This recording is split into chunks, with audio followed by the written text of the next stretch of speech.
Около 100 угонов машин совершено в Якутске с начала этого года. Однако сотрудники органов нашли и вернули владельцам практически все похищенные автомобили. Очередной случай угона произошел накануне вечером в столице, рассказывает Виталий Абрамов. Воскресным вечером со двора дома по улице Пионерской исчезла Toyota Премия. На поиски угнанного автомобиля незамедлительно были подняты все наряды полиции. Вскоре машина была замечена возле Вилюйского кольца. На требование сотрудников полиции остановиться водитель не реагировал. Но погоня оказалась недолгой. Автомобиль наехал на опору освещения. Жулик попытался скрыться, но тут же был задержан. Угонщиком оказался 49-летний, нигде не работающий местный житель, который помимо того, что находился в сильном алкогольном опьянении, был ранее лишен права управления автотранспортом. От дачи объяснения злоумышленник отказался. Вскоре угонщику предстоит ответить перед судом за неправомерное завладение транспортным средством, управление транспортным средством в состоянии алкогольного опьянения, будучи лишенным права управления, а также возместить ущерб владельцу транспортного средства и горсвет за поломку электроопоры. А итогом задержания стала как никогда вовремя пущенная батарея салютов, которая эпически закончила ролик, снятый очевидцами.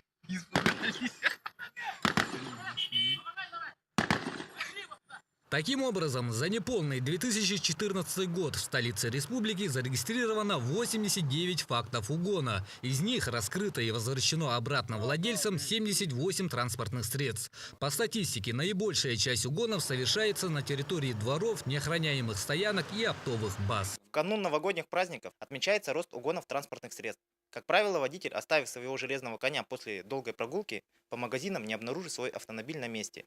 Как известно, лучший способ борьбы с правонарушениями – это профилактика. В целях предупреждения угонов сотрудники ГАИ совместно с общественными инспекторами провели профилактическое мероприятие «Предотврати угон» с целью повышения бдительности автомобилистов к угонам и кражам ценных вещей из салонов машин. Информирование водителей в том, чтобы не оставляли свои транспортные средства без присмотра, то есть машина, чтобы не оставалась открытой. Также, чтобы водители, у которых не имеется сигнализация охранная, установили данную сигнализацию. В ходе мероприятия с автолюбителями были проведены беседы о недопущении халатного отношения к своему имуществу, а также розданы памятки с полезными рекомендациями по профилактике угонов. Отметим, что в случае угона водителю необходимо незамедлительно сообщить о случившемся сотрудникам полиции, ведь по статистике, если информация поступает на пульт дежурного в течение 3-5 минут, вероятность возврата автомобиля возрастает на 80%. А наиболее угоняемыми у нас автомобилями являются отечественные ВАЗ и УАЗ. Связано это с наименьшей технической защищенностью и простотой вскрытия автомобилей. Из иномарок лидирует Toyota. Виталий Абрамов, Семен Афанасьев, НВК Саха, Якутск.